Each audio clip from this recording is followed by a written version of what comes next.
जय माँ पीताम्बरा, जय श्री महाकाल। सनातन धर्म प्रेमी भक्तजनों, माँ भगवती बगलामुखी देवी के दिव्य दर्शन आप कर पा रहे हैं जिला सिवनी मध्य प्रदेश से। भक्तजनों, आज का हमारा प्रसंग है प्रारब्ध का भोग काल कोई नहीं बदल सकता। ब्रह्मा जी के लेख को कोई नहीं बदल सकता और यह पूर्णतः सत्य भी है कि जो प्रारब्ध में मनुष्य ने किया है उसका भोग काल तो उसे भोगना ही होगा। अच्छा, तो कुछ मनुष्य कहते हैं गुरुमाता, जब हमें प्रारब्ध का भोग काल भोगना ही है तो फिर यह पूजन पाठ या अनुष्ठान यज्ञ जप तप ये क्या है?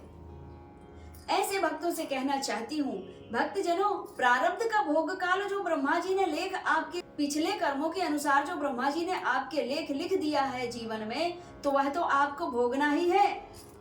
लेकिन वह भोग काल के नष्ट होने समाप्त होने का जब योग आता है तब ही पार ब्रह्म परमेश्वर भगवान शिव माँ आदि शक्ति आपको संत ऋषि मुनि महात्माओं के शरण स्वयं के शरण वे स्वयं ले आते हैं और उन्हें ऋषि मुनि महात्माओं के, चाहे वो महिला संत हो या पुरुष संत हो, उनके ही जिह्वा में बैठ करके, उनकी ही जिह्वा में विद्यमान होकर के और आपको मार्गदर्शन कराते हैं। अनुष्ठान के माध्यम से आपके पाप कर्मों का, आपके पिछले जन्म के पाप कर्मों का खंडन करने के लिए वह सिद्ध संत आपको अनुष्ठान का मार्ग बताते हैं, जाप तप करने का मार्ग बताते हैं कि या तो आप स्वयं जप करें, स्वयं तप करें और गुरु मार्गी होकर के करें। भगवान नाम जप ही आपके प्रारब्ध को काट सकता है।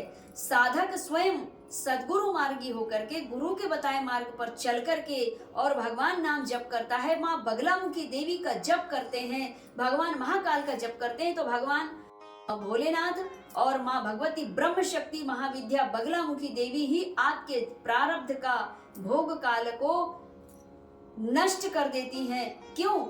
कि आप दीर्घ काल तक, लंबे समय तक विधि पूर्वक, नियम पूर्वक, क्रमशः बद्ध माँ भगवती की आराधना करते हैं तो आपका भाग्य का लेखा भी मिटा देती है माँ भगवती बगलामुखी देवी। जो बहुत बड़े रूप में, बहुत बड़े भयानक रूप में जो कष्ट आपके जीवन में आने वाला होता है वह तिनके के बराबर हो जाता है। जैसे अगर आपके जीवन में प्रारब्ध में लिखा है, भाग्य चक्र में अगर आपके लिखा है और ज्योतिषकर्ताओं ने, ज्योतिषियों ने अगर भविष्यवाणी कर दिया है कि आपके अल्पायु के योग बन रहे हैं, तो आप उनसे यह भी पूछें कि महाराज, अगर हमारे जीवन में अल्पायु के योग बन रहे हैं तो क्या वो कैसे बन रहे हैं, कैसे अल्पायु होने वाली है? तो वो फिर आपको यह भी मार्गदर्शन करेंगे कि किस वस्तु से आपकी अल्पायु होगी।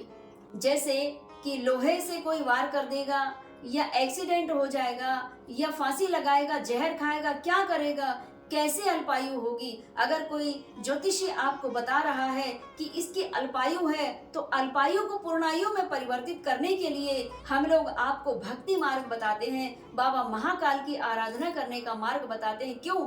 कि काल की गति से आपके जीवन को मुक्त केवल महाकाल ही कर सकते हैं। और किसी भी प्रकार की समस्या हो, किसी भी प्रकार का कष्ट आपके जीवन में है, अगर आप ब्रह्मास्त्र महाविद्या बगलामुखी देवी की शरण लेते हैं तो आपको माँ भगवती वह अल्पायु से भी आपको मुक्त करती हैं और चिरंजीवी का आशीर्वाद प्रदान करती है माँ भगवती बगलामुखी देवी। इसीलिए माँ ब्रह्मास्त्र के साधक साधिकाएं, महाविद्याओं के साधक साधिकाएं लंबे समय तक अपनी आयु को, अपने आप को जीवित रखते हैं, वे लंबे समय तक जीते हैं। प्राणायाम क्रिया के द्वारा अपने आप को लंबे समय तक जीवित रख लेते हैं। यही कारण है साधना और भक्ति में आप जितना चाहें उतना जीवन जी सकते हैं भक्ति मार्ग में चलने के बाद। इसीलिए आज के प्रसंग में हम आपको यही बताना चाहते हैं कि प्रारब्ध के भोग काल को काटने के लिए केवल गुरु का आशीर्वाद और माँ भगवती की कृपा ही आपके जीवन में प्रारब्ध के लेखे को बदल सकती है। आज के प्रसंग में इतना ही। जय माँ पीताम्बरा, जय श्री महाकाल।